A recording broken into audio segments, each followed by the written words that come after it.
waxaynu joognaa waqti laga iibsanayo wejigaaga si loo isticmaalo muuqaalkaaga oo lagu farsameeyo aaladda AI.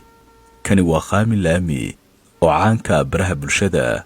dhowaan ayaa la siiyey lacag ku dhow $1 bilyan waxaana uu saxeexay heshiis lagaga qaadanayo wejigiisa isagoo aan wax jilliina samaynin si loogu adeegsado xayeysiiska shirkadda. waxaana lagu farsamaynayaa aaladda caqliga macmalka. qof walba oo caana dhowaan waxaa laga iibsan doonaa sawirkiisa oo keliya isagoo gurigiisa joogana waxa uu qaadan doonaa lacagta uu shaqaystay.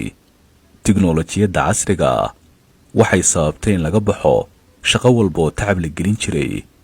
shirkadda Mareykanka laga leeyahay ee Amazon ayaa dhowaan shaqada ka joojisay 16,000 oo qof waxayna hawlgelisay shaqaale robota.